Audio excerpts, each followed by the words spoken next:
Hello guys, today we have question number 13 of exercise 12.2. So let's begin. A round table cover has 6 equal designs as shown in figure 12.14. If radius of the cover is 28 cm, find the cost of making the designs at the rate of 0.35 rupees per centimeter square. तो ये एक round table है जिसमें ये designs बन रखे हैं जो ब्लू कलर से कलर्ड है. ये डिजाइंस है और ये 6 इक्वल डिजाइंस हैं और इस टेबल की रेडियस है फ्रॉम सेंटर 28 सेंटीमीटर.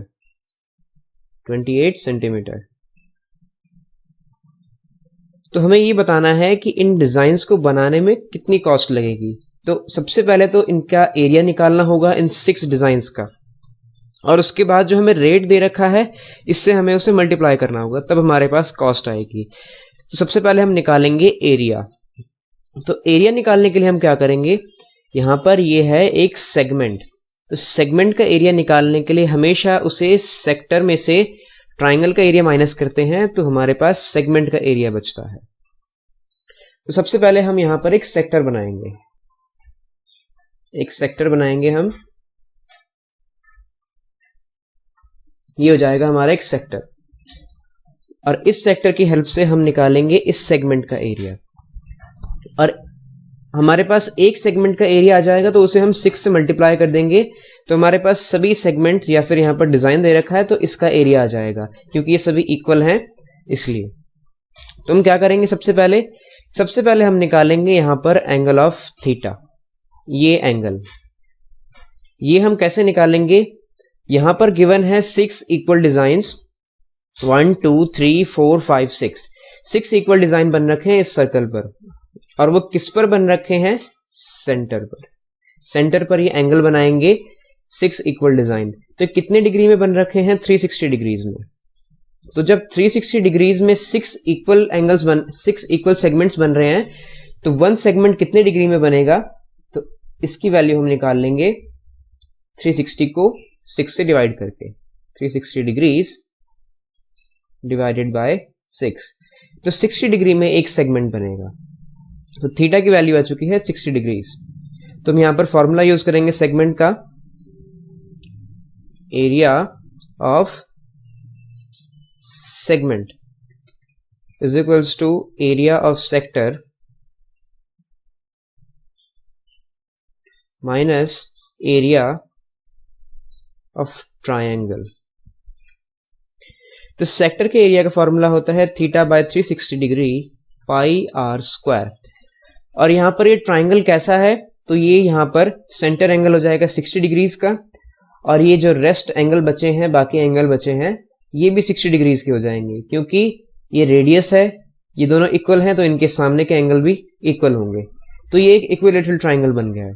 तो इक्विलैटरल ट्राइंगल का फॉर्मूला होता है एरिया का √3/4 इंटू साइड स्क्वायर. तो इनमें हम वैल्यूज रख देंगे. थीटा की वैल्यू हमने निकाली है 60 degrees by 360 degree into pi की वैल्यू लिखेंगे 22/7, रेडियस हमें दे रखी है 28 इंटू 28, यहां पर माइनस आएगा, √3/4 इंटू 28 का स्क्वायर. तो 60 इंटू 6 360 होता है, 7 4 जा 28, 2 3 जा 6 एंड 2 14 जा 28.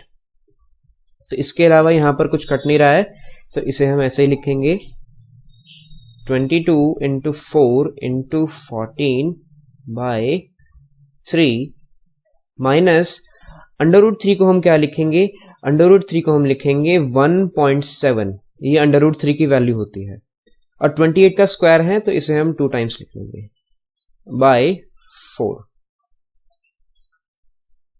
तो इन वैल्यूज को सॉल्व करने के बाद हमारे पास सेक्टर का एरिया आएगा 1232 डिवाइडेड बाय 3, इतना सेंटीमीटर स्क्वायर, माइनस हमारे पास ट्राइंगल का एरिया आएगा 1332.8 डिवाइडेड बाय 4, ये भी सेंटीमीटर स्क्वायर में. तो इन्हें हम माइनस कर सकते हैं ऐसे ही एलसीएम लेके, या फिर पहले इन्हें हम डेसिमल्स में कन्वर्ट करके फिर माइनस कर सकते हैं। तो यहाँ पर डेसिमल्स में कन्वर्ट करेंगे तो ये जाएगा 410.67, इसे डिवाइड करने पर ये आएगा, और इसे डिवाइड करेंगे तो हमारे पास आएगा 333.2, और इन्हें हम माइनस करेंगे तो ये आ जाएगा 77.47 सेंटीमीटर स्क्वायर। तो ये आ चुका है एक सेगमेंट का एरिया। यहाँ पर ये एक सेगमेंट है, इसका एरिया ये आ चुका है। तो हमें निकालना है 6 सेगमेंट का एरिया, तो इंटू 6 कर देंगे तो ये पूरे डिजाइन का एरिया आ जाएगा। Area of 6 equal designs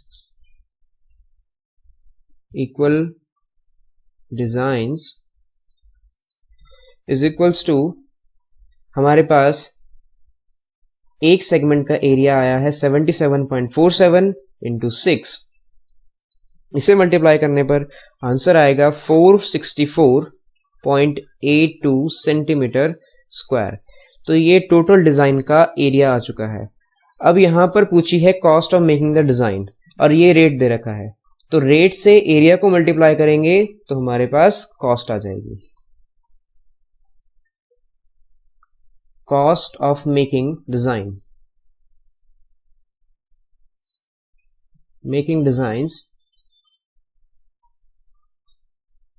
is equals to, जो एरिया आया है उसको मल्टीप्लाई कर देंगे रेट से, इनटू रेट है 0.35 रुपीज। तो इन्हें मल्टीप्लाई करने पर जो आंसर आएगा, तो इसकी कॉस्ट आ जाएगी ₹162.687 रुपीज। तो ये इसकी कॉस्ट आ चुकी है। तो एक बार हम इसे समराइज कर लेते हैं। हमने सबसे पहले क्या किया, सबसे पहले हमने यहाँ पर इसका कंस्ट्रक्शन किया, यहाँ पर इसे सेक्टर बनाया, और उसके बाद सेगमेंट का एरिया निकाला, एक सेगमेंट का एरिया निकाला। और वो कैसे निकाला, सेक्टर के एरिया में से ट्राइंगल के एरिया को सब्ट्रैक्ट कर दिया हमने, तो सेगमेंट का एरिया बचा। अब एक सेगमेंट के एरिया को हमने 6 से मल्टीप्लाई कर दिया, तो वो 6 सेगमेंट का एरिया आ गया, और उस एरिया को हमने रेट से मल्टीप्लाई कर दिया, तो ये हमारा आंसर आ चुका है। तो इस तरह से ये क्वेश्चन कंप्लीट होता है।